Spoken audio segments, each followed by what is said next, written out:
Buenas noches, bienvenidos al programa 117 de Economía al Cuadrado. Y acá hoy volvemos a tener el enorme placer de estar con un invitado de lujo, Nicolás Moraz, de vuelta con nosotros para hablar de la historia del liberalismo y proseguir con Estados Unidos, donde habíamos dejado.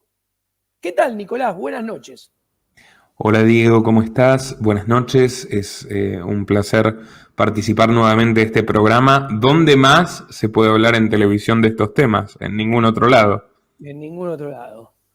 Un placer que estés con nosotros de vuelta y que empecemos a donde habíamos dejado, que habíamos recién iniciado con la historia del liberalismo en Estados Unidos, ni más ni menos.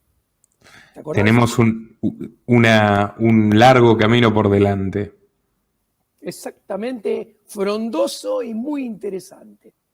¿Qué te parece si comenzamos? Empezamos desde antes de la Revolución. No tengo claro dónde habíamos dejado, pero podemos empezar por ahí, ¿no? Y vamos a empezar desde el principio. Una de las características identitarias, por así decirlo, de la historia política norteamericana, y por supuesto ahí está comprendida la historia de las ideas de la libertad en los Estados Unidos, es el constante roce entre los defensores de la libertad y los partidarios de la libertad concreta, real, coherentes, consistentes, y quienes muchas veces usurparon el nombre de la libertad para justificar sus propios proyectos tiránicos o autoritarios. Y hay una muy rica dialéctica entre incluso liberales y socialistas que nace desde un comienzo. Entonces, como te digo, vamos a las raíces del asunto. Como cualquiera que sepa un mínimo de historia norteamericana recordará, en el año 1620 zarpó de Inglaterra el famoso barco Mayflower, donde había un centenar de dissenters protestantes que se convertirían en los famosos padres peregrinos, cuya llegada a Norteamérica se conmemora en el famoso Día de Acción de Gracias.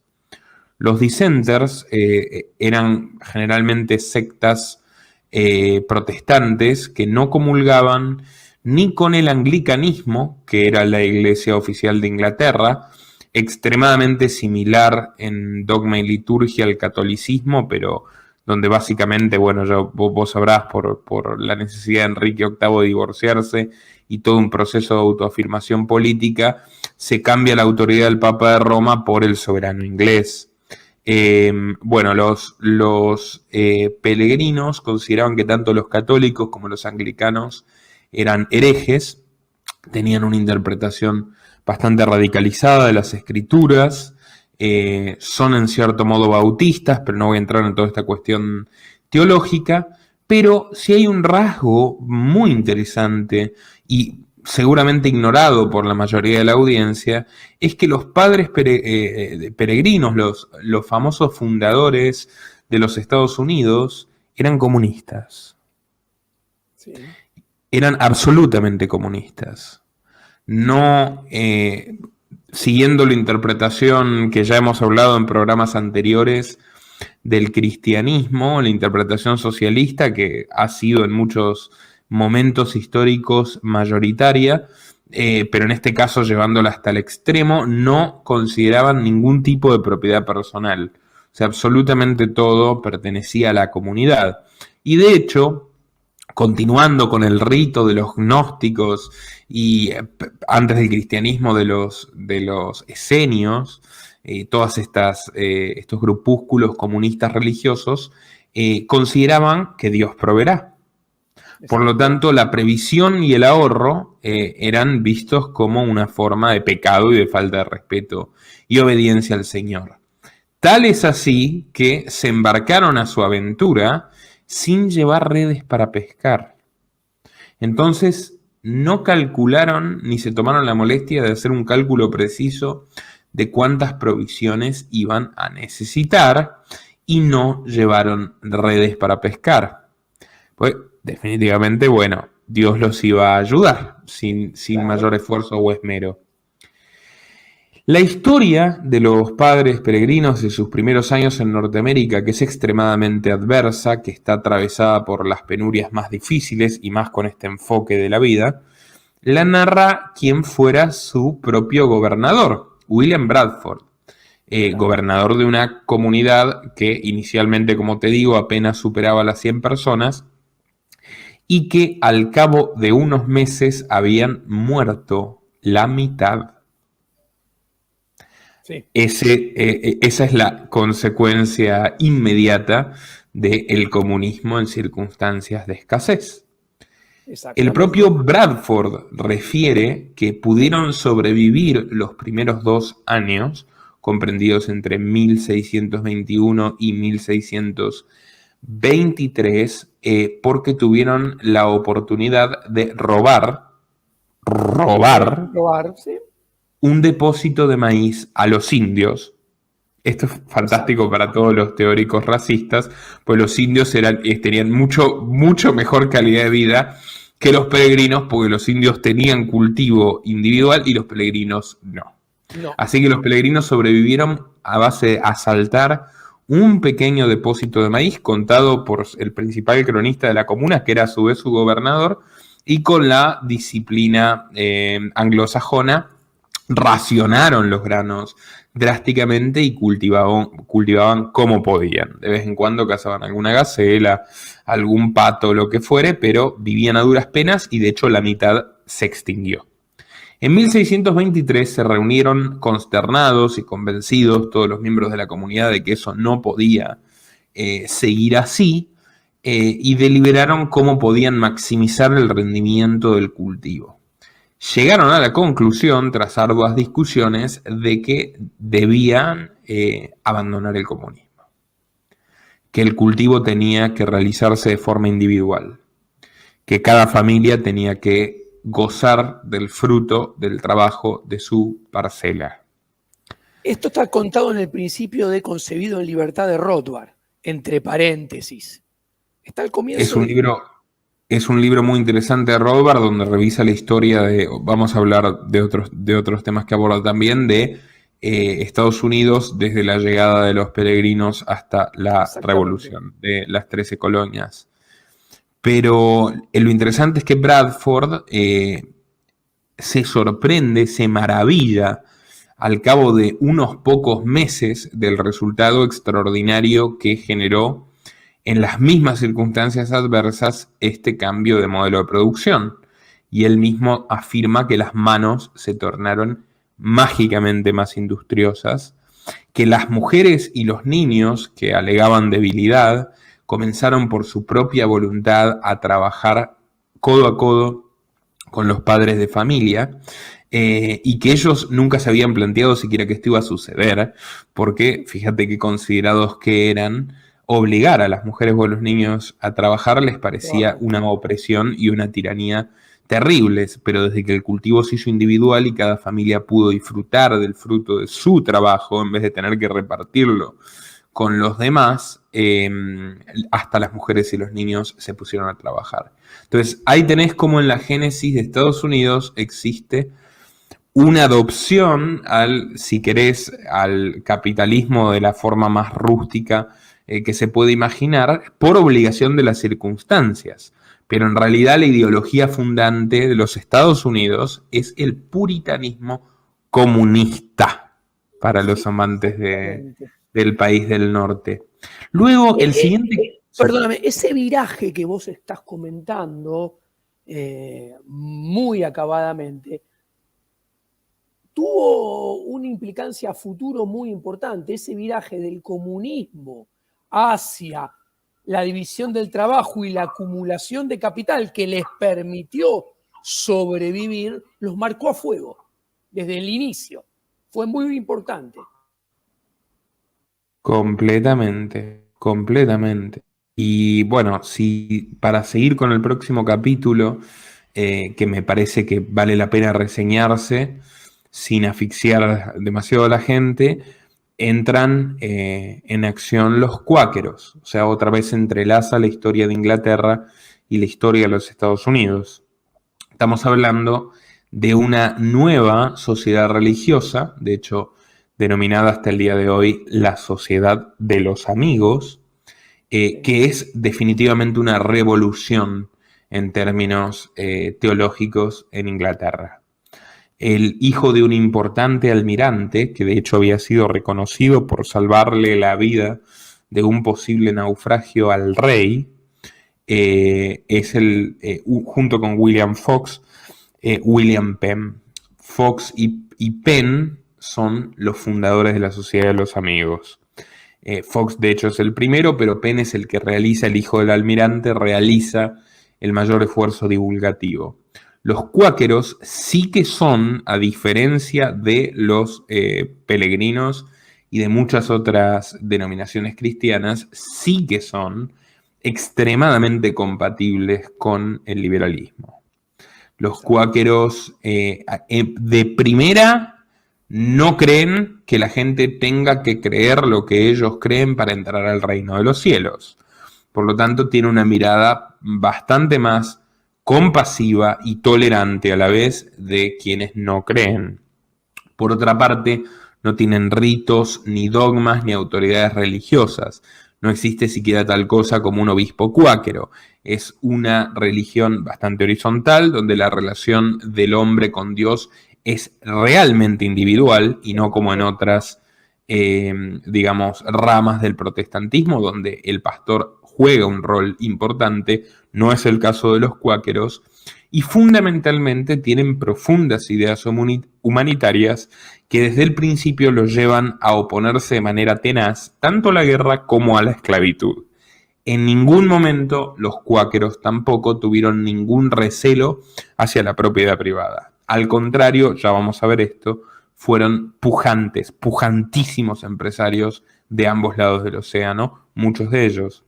Ahora, lo interesante es, estas ideas radicales y transgresoras perturbaron profundamente al rey de Inglaterra, que citó a William Penn a modo de amenaza, francamente preocupado por cómo había proliferado, y ya los adeptos de la Sociedad de los Amigos se contaban de a decenas de miles, y lo amenazó. Y esto lo rige el propio cronista de la corona, lo amenazó diciéndole primero, bueno, si tú sigues en este camino impertinente y absurdo, te voy a confiscar tus bienes. Y el joven Penn le contestó con una impertinencia asombrosa que la peor pobreza para él sería la pobreza de espíritu y que no iba a hacer lo que no le dictaba su conciencia. Luego el rey se enoja aún más y le dice que lo va a encarcelar toda su vida, y Penn le dice que si él obedeciera a una autoridad extorsiva en vez de cumplir con sus principios morales, ya estaría preso dentro de sí mismo. Y finalmente el rey le dice que lo va a asesinar, y Penn le dice que prefiere morir de acuerdo a los principios en armonía con Dios antes que vivir como un pecador rindiéndole pleitesía a un hombre como él. El rey no da crédito del carácter extremadamente particular del joven Penn y concluye que si efectivamente lo castiga, lo único que va a hacer es generar un mártir y las cosas se pueden tornar particularmente adversas con tantos seguidores de la Sociedad de Amigos, y el rey no quiere buscarse problemas. Entonces elige una solución alternativa, que es el destierro, pero es un destierro que podría considerarse ciertamente privilegiado, dado los grandes servicios del padre de Penn al rey, que como te decía Diego le había salvado la vida. El rey dispone a entregarle una extraordinaria superficie de bosques y paisajes maravillosos del otro lado del Atlántico. 120.000 kilómetros cuadrados que convertirán a William Penn en el mayor terrateniente del planeta. Exacto. Ese territorio se convertiría en Pensilvania. Y digamos, la condición es que Penn y los suyos se marchen allí, dejen de molestar en Inglaterra. Las ideas de los cuáqueros de todas formas van a marcar fuertemente Inglaterra, y de hecho ya lo hablamos en el capítulo de Inglaterra. Cobden y Bright eran cuáqueros, por lo tanto siguieron existiendo en Inglaterra, pero bueno, el grupo fundador y la mayoría de ellos parten al nuevo continente, al nuevo mundo. Y William Penn, esto lo narra Rothbard también, y básicamente es la historia, William Penn evitó la tentación de convertirse en un monarca despótico. Por el contrario, estableció una república profundamente liberal clásica, donde de hecho redacta una constitución que será en gran medida lo que va a inspirar la constitución de Jefferson y de Madison después, pero una constitución que te diría mucho más honesta que la constitución norteamericana, porque entre otras cosas no reconoce la condición de esclavo. No puede existir un hombre que pertenezca a otro hombre. Todos los hombres son hijos de Dios. Cualquier otra afirmación es una patraña peligrosa y profundamente odiosa y criminal. Por lo tanto, Pensilvania ya también se genera en un foco de la revolución de la paz, si se quiere, porque los esclavos fugitivos de las otras colonias norteamericanas que logran traspasar los límites de Pensilvania terminan convirtiéndose en ciudadanos de pleno derecho. Así que Penn es el gran pionero de la lucha antiesclavista en los Estados Unidos. Los mandatos del gobernador son de 3 años. Digamos, la regulación de los ciudadanos sobre el poder es absoluta. La libertad de comercio es absoluta. Tienen algunas cuestiones discutibles propias de religiosos, regulaciones y ordenanzas de ebriedad y cosas por el estilo, pero bueno, no muy diferentes a lo que existía en el resto del mundo. Y sin embargo, también es un estado donde prácticamente no existen impuestos, y de hecho, en este clima y con esta base cultural, fíjate, digo, lo importante que es esto, o sea, tanto en los Padres Peregrinos como en Pensilvania, la cultura imperante es lo que determina las condiciones de comunismo o de libre mercado. O sea, realmente no hay una fuerza del Estado que sea determinante en ninguna de estas dos comunidades nacientes, sino que lo que realmente impera es lo que puede hacer la conciencia de los miembros de la comunidad en el modelo económico. Prueba de esto. Te quería comentar una cosa. Hay un elemento adicional, o sea, hay una suma de cosas que permiten, ¿me escuchás bien?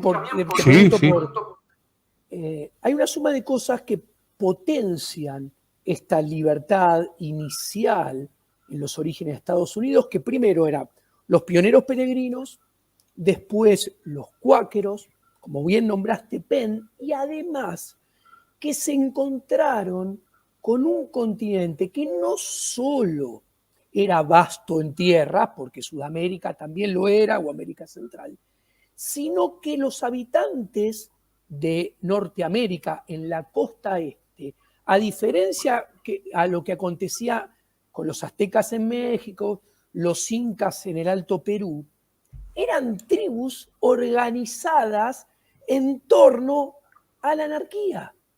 Entonces, se encontraron con un espacio geográfico donde el habitante que yacía ahí no tenía una estructura de medios políticos en torno a la tierra, que generaba un conflicto desde el momento uno que sí aconteció con diferentes grados según el lugar en el resto de América. O sea, también ayudó que en la costa este de Estados Unidos, en importante medida, los habitantes originarios estaban organizados en anarquía. Esto ayudó a potenciar la libertad. Aunque hay que decirlo, es muy concreta, digamos, la experiencia de los cuáqueros y reviste un enorme contraste con las otras colonias. En las otras colonias no existe la libertad religiosa, no existe la libertad de expresión, no existe la libertad comercial y rige un monopolio comercial con el Imperio Británico, y no existe ningún entendimiento con los indígenas y mucho menos con los esclavos, que son de hecho la base de la producción agrícola esclavista de las otras 12 colonias. Pero sí, bueno. Obviamente. pero sí. Lo interesante de William Penn es que él terminó construyendo una sociedad tan libre que cuando envejece y empieza digamos, a tener ciertos ya vicios autoritarios, pero en mínima expresión, pero decir, bueno, esto, los jóvenes no pueden ser licenciosos, esto y aquello, hay que tener una policía más fuerte, no puede entrar cualquiera, hay que tener en cuenta también que los orígenes de Pensilvania son de una verdadera libertad migratoria donde se le exige una mínima suma, una verdadera suma absurda de dinero a cualquier hombre honesto que quiera trabajar la tierra. Entonces, por unos peñiques le dan una enorme cantidad de hectáreas muy útiles para trabajar a cualquiera. Bueno, Penn con los años empieza a envejecer, viaja a Inglaterra también, tiene presiones del gobierno inglés, quiere aumentar impuestos, quiere aumentar, si querés, el peso del Estado, y lo que obtiene a cambio es una rebelión extraordinaria, que sus propios, digamos, los propios habitantes de Pensilvania se rebelan también de manera pacífica y no admiten cambios en el modelo social que les ha generado tanta prosperidad y tanta alegría. Y sucede un periodo de 9 años, que esto lo recoge Rothbard en Concebido en Libertad, 9 años de perfecta anarquía. Exactamente. Que en una comunidad con semejantes principios morales, tolerancia, valores humanos y propiedad privada, lo único que hace es que florezca aún más el arte, la sociedad en sí, la innovación. Y vos fíjate que la principal compañía dedicada a mover personas y propiedades entre Europa y América del Norte, desde entonces y hasta hoy, 2021, la Merchant Adventures es una compañía de cuáqueros. Como la avena, como tantísimas otras cosas, como los chocolates Cadbury, hay decenas de productos de nuestra vida cotidiana de extraordinaria calidad que son desarrollos empresariales de los cuáqueros. Es muy interesante realmente el caso de los cuáqueros. Bueno, yo de hecho cuando te dije la acotación de la anarquía me refería a los pueblos originarios del noreste de Estados Unidos, para decirlo. Sí. De hecho es interesante porque cómo los españoles doblegan al imperio azteca y el imperio inca, primero con la viruela, lo cual es una guerra biológica accidental incluso. Sí. Pero es relativamente sencillo arrodillar a estos imperios una vez que se vence a sus autoridades estatales. Porque tengamos en cuenta que los aztecas y los incas, los mayas en mucho menor medida, fundamentalmente los aztecas y los incas, son sociedades expoliadoras, guerreras, invasoras, socialistas, y el caso de los incas es directamente comunistas teocráticos en un modelo sorprendentemente similar al Juche de Corea del Norte en la actualidad, y que viven, como los espartanos, de la explotación de otros pueblos indígenas. Entonces, no solo venciendo al Estado debilitas a una sociedad profundamente estatista, sino que te servís desde el día 1 de todos los enemigos que han cosechado. Los indios americanos no eran así, como vos lo señalaste, y por eso fue muy difícil torcerles el brazo porque tenían el principio federativo. De hecho, fueron durante mucho tiempo una confederación de tribus anarquistas. Entonces, es mucho más difícil vencer una constelación de sociedades unida voluntariamente que destruir un imperio fundado en la explotación y reemplazarlo por otro. Pero bueno, el caso es que tenemos 5 minutos más. Luego, sí, un salto en la historia, bueno, Pensilvania en sí la terminan lentamente subordinando los ingleses, que son los que, a medida que crece su interés en las tierras del norte, que en principio son colonizadas casi que por accidente, por estos loquitos comunistas que escapaban del autoritarismo religioso anglicano, a medida que va creciendo su interés en las colonias, crece la presión sobre Pensilvania y las imposiciones de la metrópoli de Londres. hijo de un cuáquero inglés, nacerá Thomas Paine, que lo hemos aludido en capítulos anteriores, pero vale la pena volver a refrescarlo. Thomas Paine, inglés, que viaja a Estados Unidos, que de hecho se radica primariamente en Pensilvania, imprentero, periodista, filósofo, empresario, es la figura paradigmática del liberalismo clásico de los Estados Unidos. No tengas duda. Es el hombre que más arriesga siendo inglés y siendo un pequeño burgués, no un aristócrata puritano esclavista como el resto, como Washington, como Jefferson, como Madison. Es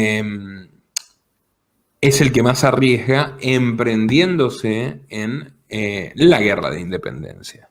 Que bueno, recordaremos que tiene un origen el Tea Party, que es básicamente el boicot a los impuestos al té y a los aranceles y al monopolio comercial estadounidense. O sea, básicamente las guerras de independencia de toda América, y esto sí que hermana a Norteamérica y Sudamérica, son guerras que inician con el propósito de la libertad comercial y de abolir los sistemas de privilegios, de castas, en España propiamente dichos, en Estados Unidos la sumisión de los colonos a los ciudadanos británicos. Entonces son revoluciones liberales que terminan en muchos casos pervirtiéndose. La norteamericana no solo no es la excepción, la norteamericana es tal vez la expresión más pura de la perversión del propósito declarado. El propósito declarado es la liberación social más completa, la instauración de una república profundamente liberal, tolerante, abierta, etc. Y en realidad, al poco tiempo que se concluye la guerra, no quiero andar demasiado en la guerra porque para eso están los libros de historia, el curso que se toma por parte de la clase dirigente, que son todos los padres fundadores, incluido Franklin y Jefferson, que son reivindicados como liberales y dejan muchísimo que desear, salvo Paine, es un curso al autoritarismo. Me gustaría rápidamente hacer algunos comentarios de Thomas Jefferson. Dale. Y ya terminamos con este episodio. A Thomas Jefferson hay que entender, no solo era un esclavista, no solo era uno de los esclavistas más importantes de Estados Unidos, no solo su defensa de la esclavitud era profundamente racista, completamente reñida con las ideas de Paine, al que consideraba hipócritamente su influencia, las ideas de los cuáqueros y la idea de muchos otros pensadores británicos y norteamericanos de su tiempo. Era profundamente una defensa utilitaria. Violaba a sus esclavas, tenía una concubina con la que tuvo 6 hijos naturales, algunos murieron, supuestamente los primeros asesinados por el propio Jefferson. Por otra parte, Jefferson era un constructivista que sostenía que Estados Unidos debería convertirse en un imperio republicano. Era republicano como lo eran los jacobinos, tal vez no tan autoritario de guillotinar a cualquier opositor, pero de hecho persiguió a muchos opositores siendo presidente, porque hay que recordar que de 1801 a 1809 Jefferson fue el presidente de Estados Unidos y violó absolutamente todos los puntos cardinales y fundamentales de la Constitución, aumentando la deuda, sentando las bases de la futura invasión a Canadá, que se va a llevar a cabo en el gobierno de quien fuera su canciller Monroe. Y bueno, si querés vamos a seguir hablando de esto en el próximo programa porque nos queda muy poco tiempo. Dale, te agradezco mucho tu participación y nos vemos en el próximo programa. ¿Qué te parece? Perfecto, Diego. Dale, gracias, Nicolás. ¿Qué viene?